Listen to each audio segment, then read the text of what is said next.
Welcome, welcome, welcome. Greetings from me and Bruno Mars. I don't usually do lives alone, so this is a new experience for me, but I'm just gonna go for it because it's really hard to edit these videos, you guys. It's kind of better to just do it live. So today, and I'm so sorry if my sound quality isn't that good. I'm traveling. I'm out in the lovely desert. I'm not sure if any of you have ever been to Joshua Tree. It is the most spiritual and beautiful place filled with nature, just all types of self-care activities, which is what I've been focusing on lately. Today, I want to talk about vicarious trauma and resiliency. And if any of you have ever worked in the social services field, you know it's a really tough field. And I'm going to start with a question, and that is, do you get vicarious trauma if you don't have empathy? The answer is no. Oh, hello! Thank you so much for coming. You have been just the best supporter and rock through all of this. I really appreciate you, Free Zunu Project. Bruno is here as my support animal today. His wife is sleeping next to us. So, a quick background of me: I've been working in trauma services at a crisis residential treatment center for a year. I have taken 7 years to get a 4-year bachelor degree because I've been going in the evenings. But growing up in Scientology, we didn't go to public schools like the rest of folks. We didn't have a easy access to get in. I actually started working at 15. And so when I tried to go to, hi Michelle, hi Barb tries. When I tried to go to public school, it was told to me that my credits didn't transfer. This was in high school. So I ended up dropping out, getting a GED, and just working full time since I was 15. So it's been a lot of growth since. That was over 20 years ago. And I was so excited to finally go back to college and get some certifications. I'm certified as a peer support specialist, and that's why I think that I am ultimately qualified to be talking about this today, especially as far as cult recovery goes. So I want to start off with what is vicarious trauma? Because it's a really interesting topic. And when you work with people in the field, you go through vicarious trauma, as maybe some of you have. Maybe some of you have had vicarious trauma just watching us on YouTube. A lot of people have told us that their heart breaks when they watch these videos. And before I forget, please don't forget to like, subscribe, and all of the things. I put a wish list in the description on my channel if anybody feels inclined to support the channel. I also have a GoFundMe, and I need your help. It's hard out here. I say I don't have blood family supporting me. That's not true. I have wonderful brothers, and they have families of their own that they support. So being a single lady trying to make everything go right and just never ask for help has not worked. So I'm asking for help. And thank you. That is such a sweet comment. Well, I'm sure you've been told this, but you should be so proud of yourself. Hey, you know what? I try, but it's not always the easiest to be proud of yourself. Sometimes it ties into our identity, and what others think of us has a lot to do with our identity, unfortunately, and it shouldn't. And today it doesn't for me. So I just wanted to talk about trauma today. I'm going to keep the video kind of quick. I'm going to start going on more often and keeping it quick. You probably have seen me from the channel Degraded Daughters of Dianetics, which is the channel that Alicia and I started together. I'm taking a break from that one, and I'm just doing this one for right now. It's going to be more mental health based and just quick and easy tips. Helps me to process trauma, and I hope it helps you guys too. I'm going to try to keep up with the comments, but forgive me if I don't. So, vicarious trauma, a transformation in the self of a trauma worker or helper that results from empathic engagement with their clients and their reports of traumatic experiences. So in the past year, I've lost at least 4 clients after they've graduated our program. And these are people who have spent 90 days with us, who I've helped go to the dentist, get their DMV IDs, get Social Security, get disability, all of these things. And then they've walked out. They've either been murdered, they've had overdoses. The fentanyl epidemic right now is out of control. So its hallmark is disrupted spirituality or disruption in the trauma worker's perceived meaning and hope. So that's heavy. Anybody who's a trauma worker, I applaud you, and we need more of you. And this country is not going to be okay if we don't start cranking out social workers and people who have empathy really fast. And unfortunately, it's a job that doesn't really pay anything, at least not right now. Hi, Anik. So nice to see you.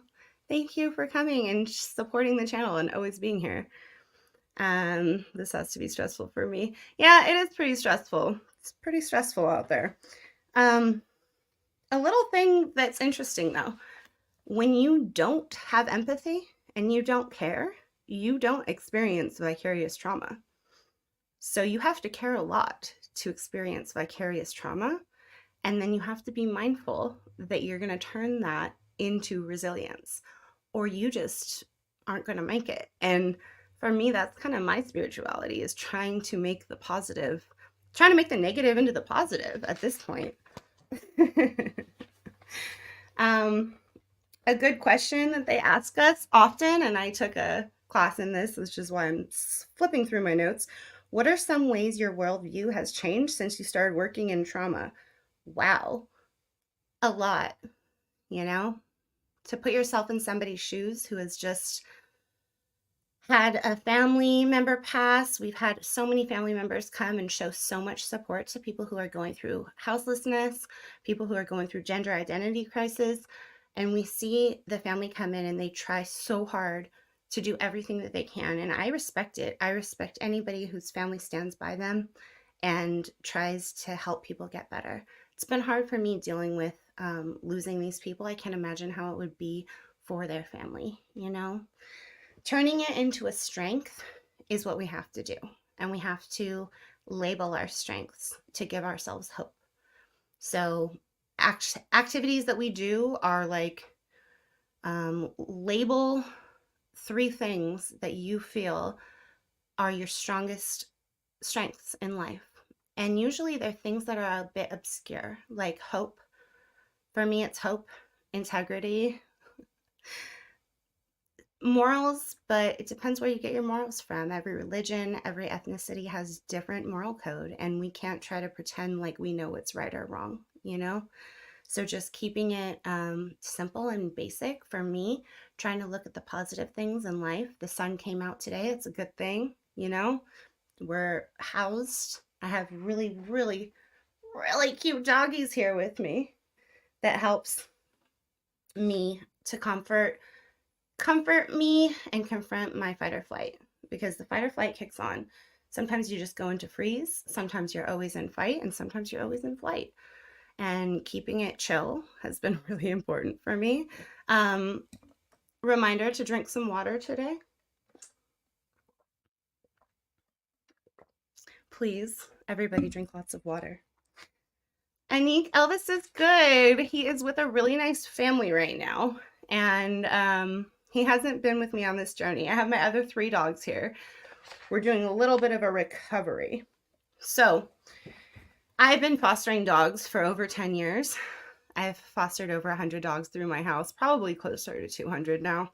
And something that hasn't been necessarily helpful for me is always overextending myself to the point where now I'm like, whoa, why did I do that for so long? Because I couldn't take care of Vanessa. But it is something that I do, and it's who I am. I've always been a mommy to animals. It's always come really natural to me to just rescue. And I'm sure that any of you watching have that in your heart too, or you wouldn't be here. Yeah, I know. I miss him too. Grr. I watch the videos of him and I'm like, give me my baby back.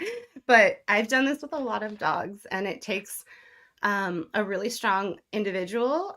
And this is kind of a foster pitch. It takes people with really strong hearts to love an animal whole and then release it. If you love something, let it go. If it comes back to you, it's yours to keep, right? Those dogs I don't want coming back to me because they're with their new families who have awesome lives. Most of them go on to have social media accounts, Instagram accounts, and just live their best lives. So it would actually be selfish of me to keep these amazing little creatures when I already have 3 of my own, you know? Those doggies need me too. So when we're in a fight, I hope we're not in fight often, but sometimes it happens. There's fights at work. I work at a 14-bed facility, and occasionally people fight. And it pushes me to fight. I can't fight because I'm staff, and I've done a lot of nonviolent training interventions where we've learned the cycle of this. And so we understand that as people's anger goes up, like ours is going to follow right behind, but we have to maintain the chill because we're the ones keeping everything chill there. So when people go into fight, when I go into fight, we get irritable, defensive, and we lose our temper.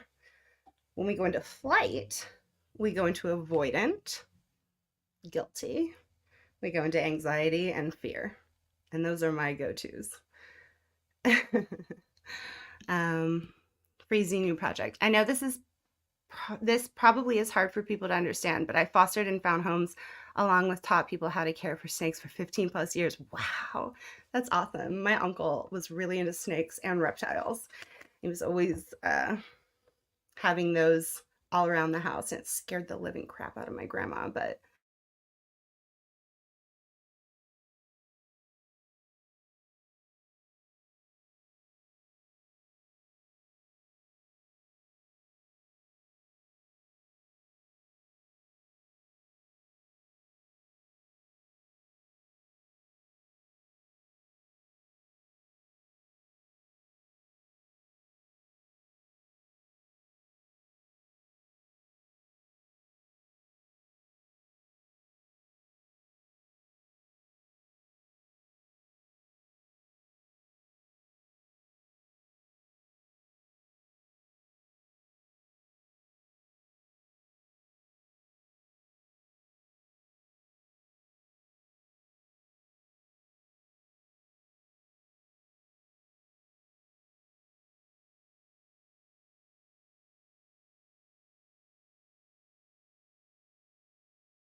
okay, well, this is what happens when you talk about Scientology online.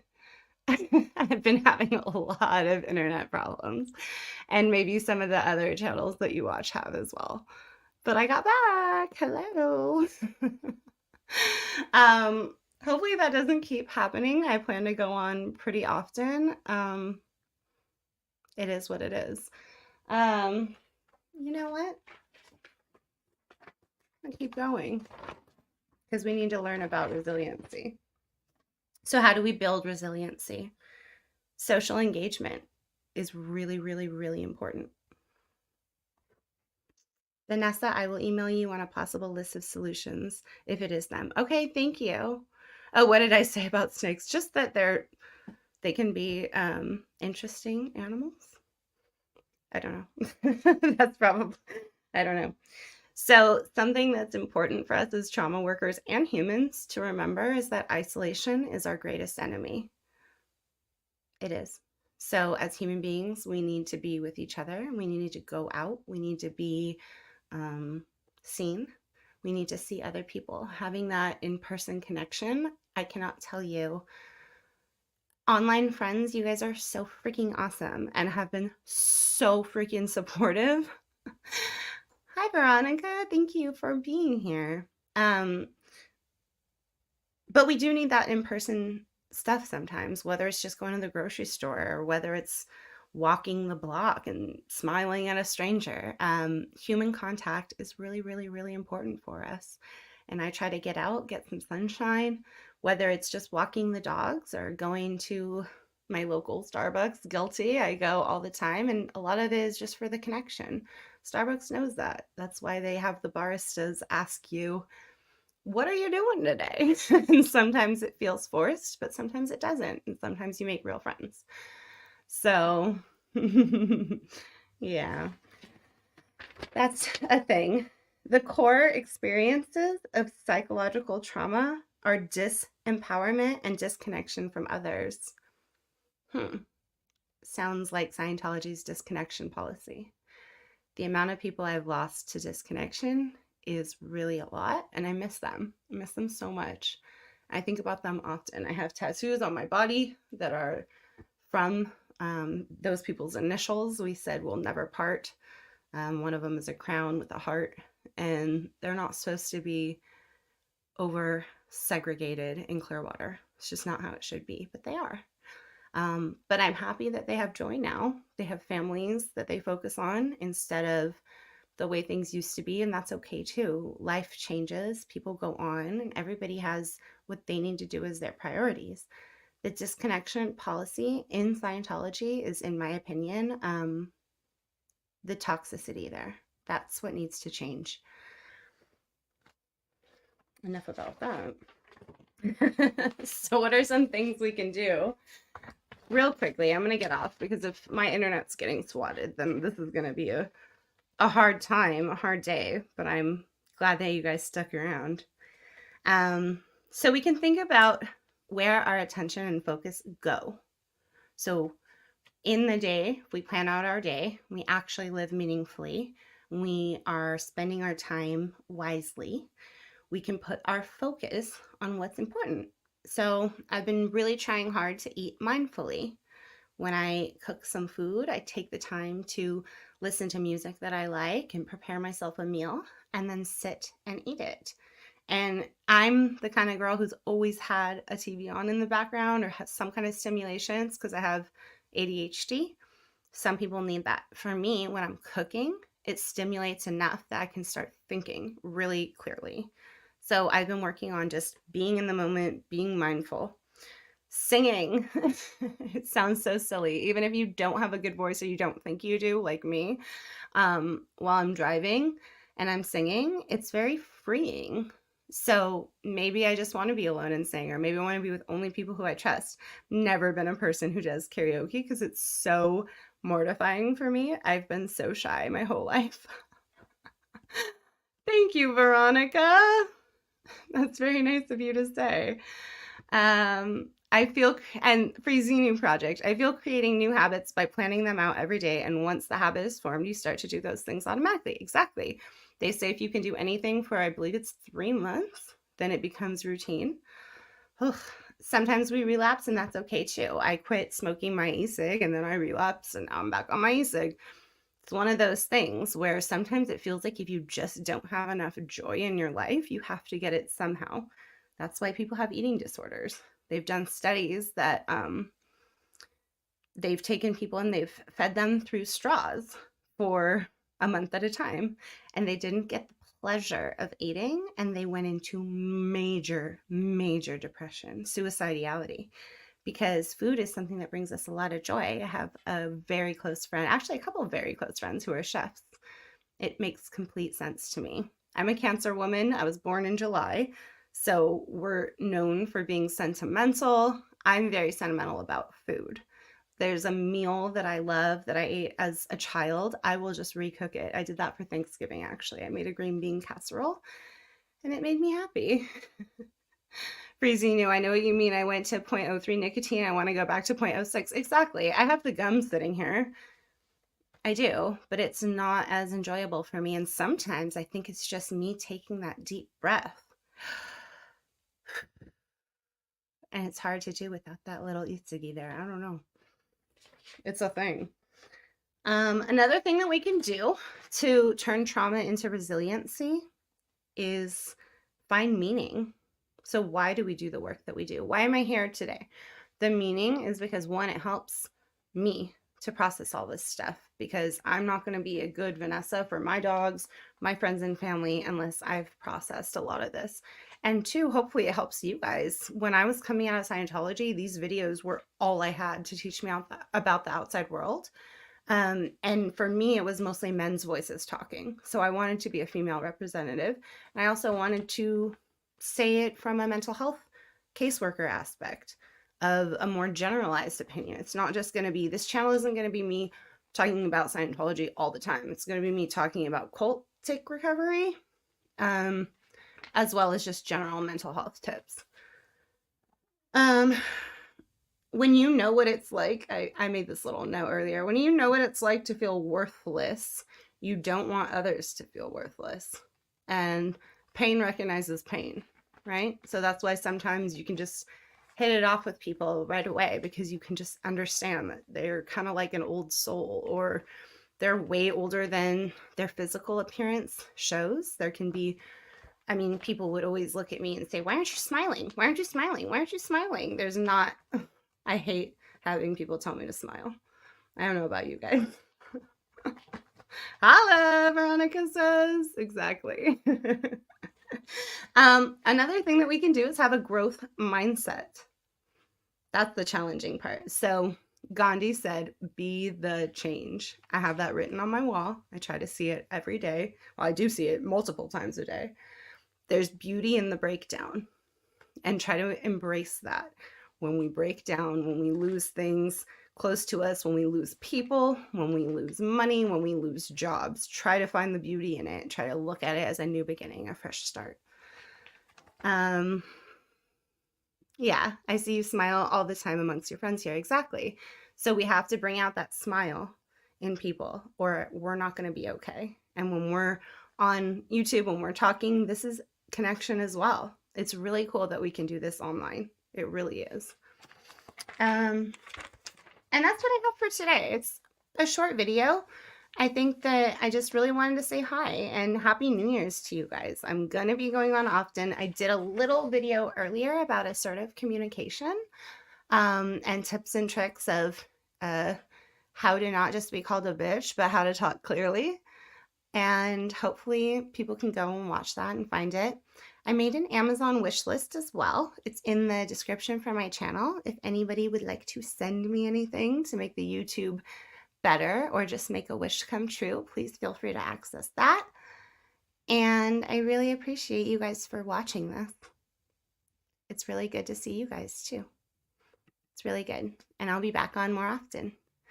So thank you. Thanks for coming. And I'm going to be doing a whole series on stress management, 10-part series. It's just that there's some other things that are more pressing. Oh, I'm also going to do the, I'm going to talk about an experiment that was done. It's a very famous experiment about how to get people to collaborate. And that does have to do with snakes. It's called the Rattlers experiment. So we'll talk about that soon. It's really important how you bring people from different sides together and make them be friends. That's a topic I really want to talk about. So, Happy New Year to you all. Happy New Year. Happy New Year. Thank you for being here. Bye-bye.